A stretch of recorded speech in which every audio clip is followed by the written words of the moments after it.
Imaginez-vous debout dans le luxuriant jardin d'Éden, le soleil filtrant à travers les feuilles, quand soudain, une prophétie effrayante résonne à travers le temps.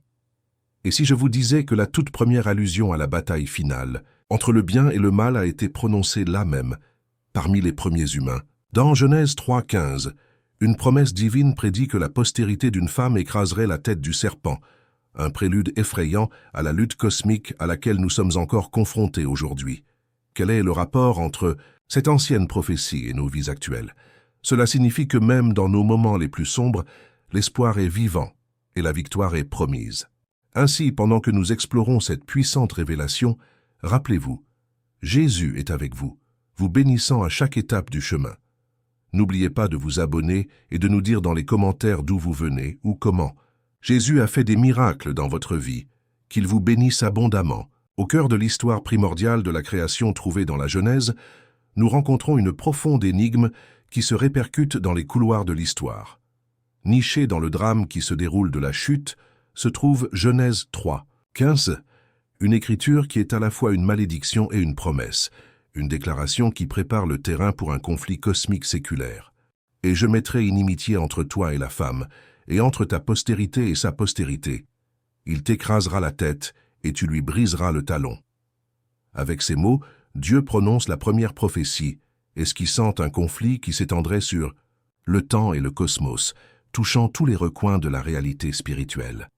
Ce verset dresse le tableau d'une guerre spirituelle continue entre deux graines, une profonde allégorie de la lignée juste et de la lignée corrompue, une allégorie qui se répercute dans chaque récit biblique qui suit, culminant dans les visions apocalyptiques de l'Apocalypse. C'est une histoire de généalogie spirituelle qui nous demande de discerner entre le sacré et le profane, la lumière et les ténèbres, un choix qui a fait écho à travers les âges et qui exige notre réponse encore aujourd'hui.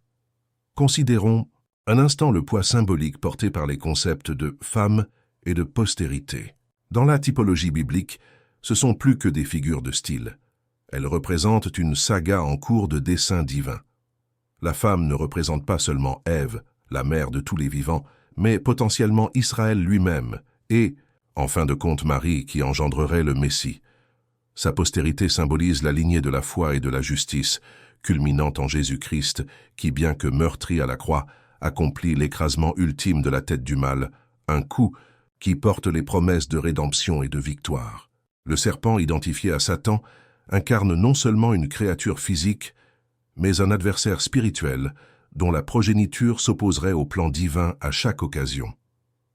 Sa postérité est une lignée spirituelle qui cherche à contrecarrer les desseins de Dieu à l'intérieur du tissu de l'histoire humaine. Ce conflit ne concerne pas simplement les saluts individuels, mais l'ordre cosmique plus large, dans lequel Dieu cherche à restaurer tout ce qui est brisé et gâché par le péché.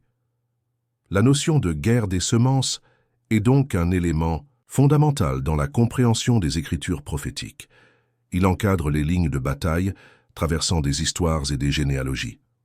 De la jalousie meurtrière de Caïn, née de la poussière de cette malédiction initiale, jusqu'à la rébellion de nations comme Babel, chaque fil narratif révèle les tentatives incessantes du serpent pour polluer le cours de la destinée humaine. La lignée de la corruption sera plus tard incarnée par des personnages comme Nimrod et les rois tyrans de l'histoire, préfigurant l'adversaire ultime, l'Antéchrist, révélé dans l'Apocalypse comme la bête.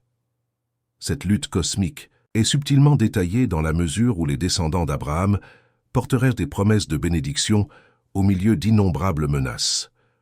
Leur voyage fut semé d'embûches, mais souligné par une intervention divine pour préserver la lignée sacrée.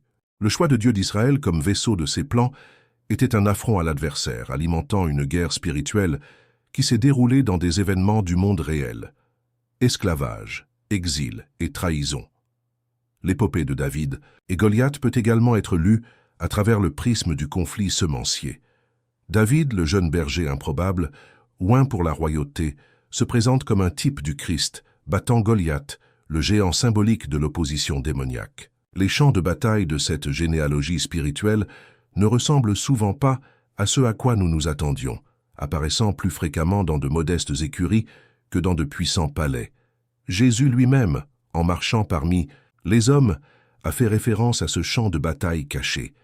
Ces paraboles divisaient souvent les auditeurs entre ceux qui avaient des oreilles pour entendre et ceux qui n'en avaient pas, le blé et l'ivraie, les brebis et les chèvres, catégories qui font écho au choix primordial entre la tromperie du serpent et la vérité de Dieu.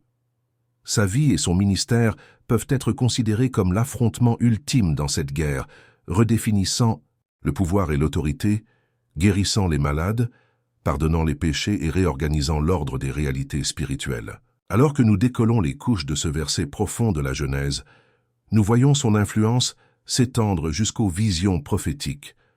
L'apôtre Jean, dans l'Apocalypse, canalise ces thèmes anciens. L'adversaire y est décrit comme un dragon, enfermé dans une lutte de la fin des temps avec la progéniture de la femme vêtue de soleil, un conte aussi vieux qu'Éden lui-même, porté à un crescendo apocalyptique. Cette guerre des semences est plus qu'une allégorie. C'est la réalité spirituelle derrière le voile de l'histoire. Il éclaire notre identité et notre objectif en tant que participants à une histoire bien plus vaste que n'importe quelle vie. Il nous implore de choisir quotidiennement la lignée que nous servons, nous aligner sur la semence divine, rendue possible par la victoire du Christ, devenir héritier de l'accomplissement de cette promesse, vivre comme la lumière au milieu des ombres omniprésentes d'un monde déchu. Dans ce récit cosmique, la malédiction devient promesse de rédemption.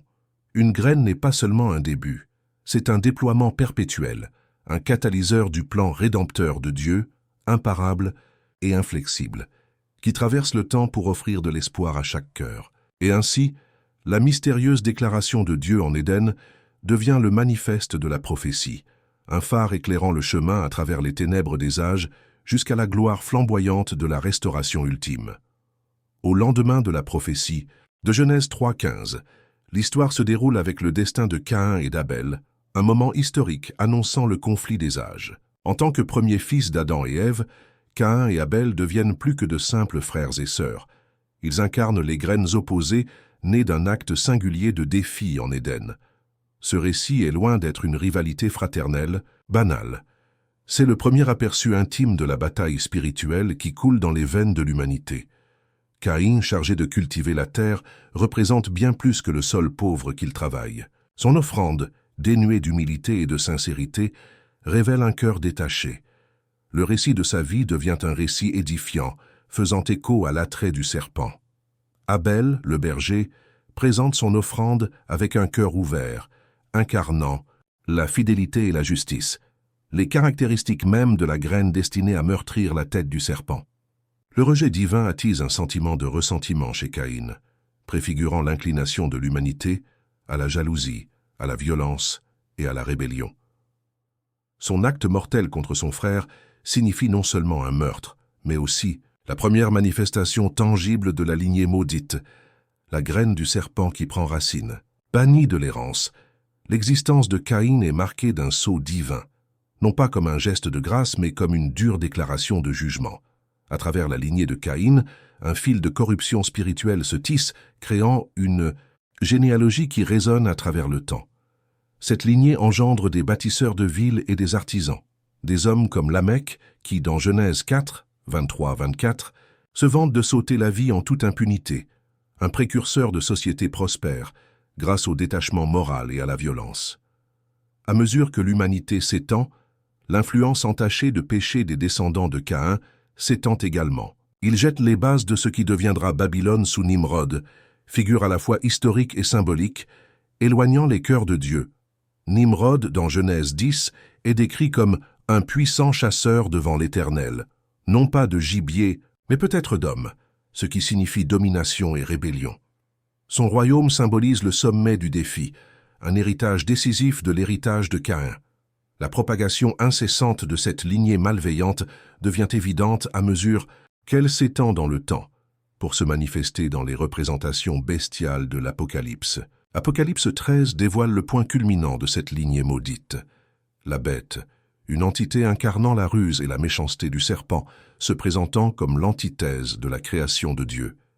Dans cette dernière figure, les échos de l'ambition et du défi de Nimrod refont surface, vêtus d'une armure apocalyptique. Cependant, contrairement aux adeptes précédents, Cette bête n'est pas simplement un homme, mais une arme perfectionnée de l'adversaire, prête à faire la guerre au divin. À travers ses veines généalogiques, le serpent se déplace, cherchant toujours à piéger les fidèles avec des demi-vérités et des attraits. L'héritage spirituel de Caïn constitue donc une sombre étude de contraste, ouvrant la voie à la lutte ultime entre ces lignées, comme le prédit l'Apocalypse. Ici, la progéniture du serpent, issue de Caïn, Lamech et Nimrod, se tient prête pour une confrontation ultime contre l'agneau. Alors que la prophétie atteint son apogée en cette fin des temps, les tensions enracinées entre Caïn et Abel, nourries par la montée de Babylone et le règne de Nimrod, deviennent palpables. La tapisserie complexe de ces lignées se faufile à travers les Écritures, soulignant le dualisme brutal entre ceux qui choisissent le chemin de la justice et ceux qui sont contraints aux ténèbres. L'essence même du choix fondamental de Caïn, nourrir l'envie, la violence et la rébellion, résonne à travers le temps, se heurtant de plein fouet à la confrontation culminante de l'Apocalypse. Il ne s'agit pas seulement d'histoire ancienne. C'est une bataille perpétuelle au cœur de l'humanité, révélant l'urgence de s'éveiller et de discerner où se situe la véritable allégeance. L'humanité se trouve au bord d'un précipice, obligée de choisir. S'aligner sur la voie fidèle d'Abel ou succomber au chemin séduisant de la bête. Alors que ce chapitre du destin touche à sa conclusion inévitable, chaque âme devient un champ de bataille, déterminant le vainqueur ultime dans le conflit cosmique qui a commencé il y a longtemps dans un jardin. Le chapitre 3 nous entraîne dans un tableau éthéré, dans lequel les pages de la Genèse et de l'Apocalypse convergent, déclenchant un conflit ancien qui murmure à travers notre ère moderne. Tandis que nous contemplons cette représentation éblouissante, Apocalypse 12 se dévoile devant nous. Une femme vêtue du soleil, debout sur la lune écarlate. Cette figure céleste reflète la prophétie originellement allumée dans Genèse 3. 15. Une femme en guerre, un enfant, avec un destin et un serpent implacable dans sa poursuite. Ici se trouve une tapisserie extraordinaire où s'entrelacent la Genèse biblique et la révélation apocalyptique. Une syzygie de desseins divins et d'ambitions démoniaques. La femme se présente comme une enseigne vivante, encapsulant à la fois l'essence spirituelle d'Israël et le reste préservé au travers d'épreuves enflammées. Réfléchissez avec moi aux échos de Sarah et Agar, de Rachel en deuil à Rama et de Sion, ininterrompus, attendant avec espoir au milieu de ces tribulations. Son histoire est écrite dans la douleur et la promesse, le tissu même de la lignée spirituelle de l'humanité, déchiré entre bénédiction et malédiction. En elle se trouve la graine durable, Christ lui-même, et au-delà de lui, ceux qui demeurent en lui par la foi, formant le corps spirituel. L'enfant, à la fois figure singulière et corps collectif, trouve son épanouissement en Jésus, Dieu incarné, né au creuset de l'histoire humaine. Sa vie était le fer de lance contre des siècles de ténèbres, sa venue annoncée par les armées célestes. Pourtant, cet enfant reflète également son Église, celle qui est née du sein de la foi, laissant un serviteur gouverner avec un sceptre de fer, un symbole de justice et d'autorité ultime, un sceptre qui passe sur chaque croyant prêt à résister jusqu'à la fin. Pourtant, planant avec une intention malveillante dans ce drame céleste, se trouve le dragon, rouge comme les flammes de la perdition, farouchement couronné de puissances malveillantes. Ce dragon est plus que les mythiques rampants du ventre ou la fantaisie créatrice du coup de pinceau d'un artiste. C'est Satan, l'antique serpent sorti des ombres de l'Éden, prêt à dévorer la dignité et la loi. Apocalypse 12 donne des dimensions apocalyptiques à ce qui a commencé dans la Genèse comme une tromperie chuchotée. La queue de Satan a balayé un tiers des étoiles, des anges désormais déchus, ses objectifs étant aussi ardents que le jour où il s'est battu pour la domination du ciel lui-même. Soyez témoins des griffes avides de la tyrannie à travers des millénaires, des serres autrefois trop puissantes, diminuées par une croix et un tombeau vide, mais qui persistent à travers sa progéniture terrestre. Dirigeants, idéologie, système, attendant toujours, guettant toujours le moment errant pour frapper. Dans ce conte, il y a un duel cosmique, une inimitié durable qui s'étend sur des millénaires, la postérité de la femme contre la postérité du serpent. Avec chaque fils et fille du royaume né dans une juste liberté, Satan cherche la tâche de l'innocence, la destruction de chaque murmure d'espoir. Ces écrous transpercent les guerres, les rumeurs, l'oppression. Une main agrippée aux actes impénitents de Caïn, aux empires d'une cruauté impénitente. Pourtant, à travers la réalité du martyre sanglant et les souffrances des difficultés, la voix de Dieu résonne. Les portes mêmes de l'enfer ne prévaudront pas. Ce récit, bien qu'ancien, est notre vérité. Il se glisse à travers les pages de l'histoire jusqu'à nos cœurs d'aujourd'hui, où des batailles invisibles font rage dans l'esprit. Nous ne luttons pas contre la chair et le sang, mais nous pénétrons dans les forteresses spirituelles, démolissant les forteresses feintes érigées par le péché. Comment allons-nous jouer notre rôle dans cette chronique divine? L'appel retentit. Nous revêtir de vêtements semblables à ceux du Christ, nous affirmer dans les bras du soleil, reconnaissant les promesses de Dieu accomplies par l'intermédiaire de notre gracieux avocat devant le trône. Chaque acte d'amour, chaque position pour la vérité, chaque moment de pure adoration palpite à travers le tissu de cette histoire, audacieux, défiant, déclarant aux ténèbres « Bientôt, sa fin sera la nuit ». La promesse faite à l'aube est désormais en train de boucler symboliquement la boucle, chaque étape comblant la brèche laissée depuis longtemps. À l'instar de la femme en travail, les tremblements qui se répercutent à travers notre époque actuelle parlent de quelque chose de profond en train d'émerger, un royaume qui a été prophétisé, une guerre qui a commencé avant l'ère humaine et qui touche maintenant à sa conclusion significative. La question se pose dans l'immensité souterraine. Voyez-vous les histoires cachées se dérouler sous vos yeux? Allez-vous vous réveiller à l'appel, au lieu imprégné, et préparer pour les fidèles fuyant dans le désert en attendant la subsistance divine du ciel? Alors que nous considérons ces vérités colossales, Apocalypse 12 devient à la fois un miroir reflétant notre voyage et une saga épique nous mettant au défi de choisir notre camp dans la tapisserie cosmique où le temps lui-même trouve son oméga.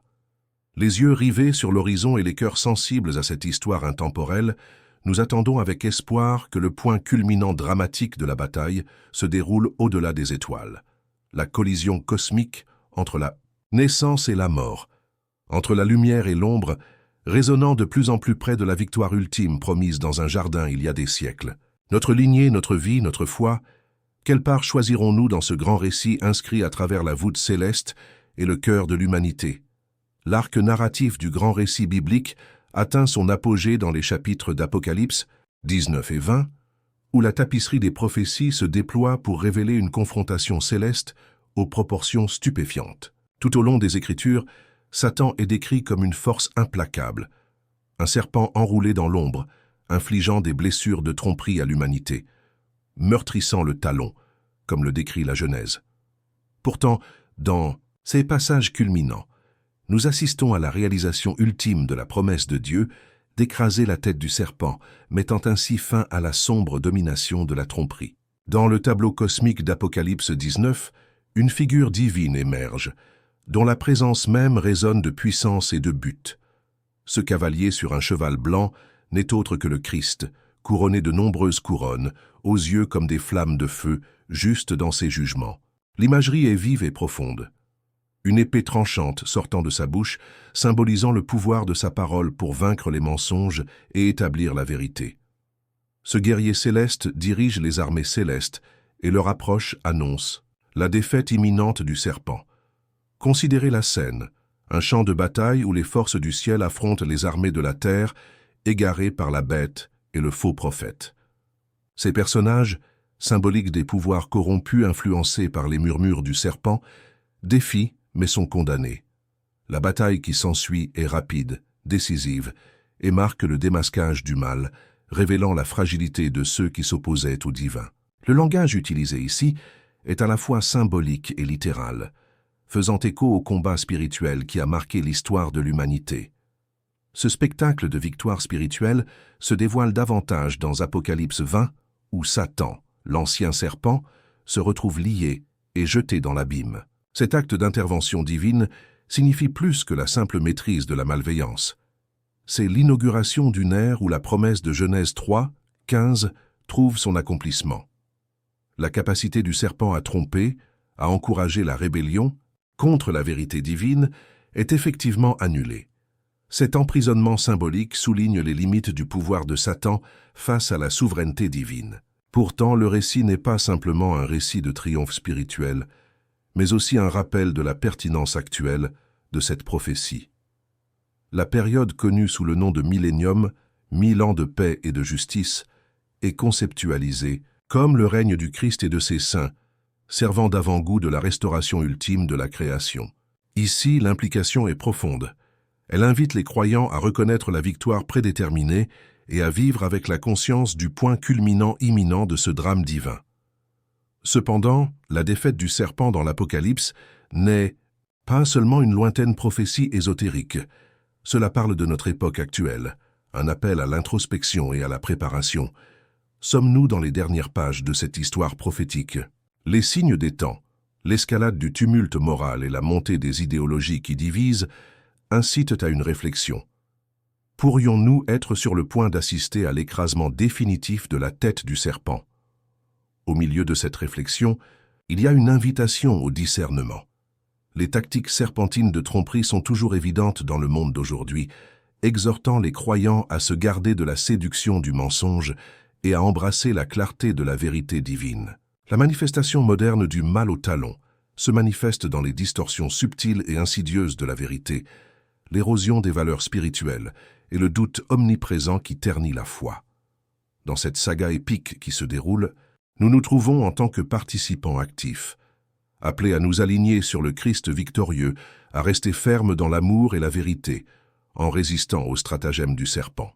La prophétie scripturaire est notre engagement, nous exhortant à vivre dans l'attente du retour du Christ, préparés pour le moment où la domination du serpent sera irréversiblement brisée. Ce récit prophétique n'est pas simplement de l'histoire, c'est un témoignage vivant de la puissance de Dieu, un rappel de la bataille spirituelle qui se poursuit encore aujourd'hui. L'écrasement final de la tête du serpent est plus qu'une promesse eschatologique, c'est l'espérance qui ancre notre foi, la lumière qui nous guide au milieu des ténèbres et l'assurance que la vérité et la justice finiront par prévaloir. Alors que nous nous attardons sur cette anticipation prophétique, n'oublions pas notre rôle dans cette odyssée spirituelle, être vigilants, être inébranlables dans notre foi et être les héros du royaume éternel à venir. En considérant ce grand récit, nous reconnaissons la puissante invitation qu'il offre, une entrée dans une relation plus profonde avec le divin, enracinée dans la promesse inébranlable de victoire. Alors que nous parcourons ces révélations, efforçons-nous de vivre une vie qui reflète ce triomphe ultime, assurés que l'écrasement de la tête du serpent est à la fois un événement et une réalité qui se déroule déjà parmi nous.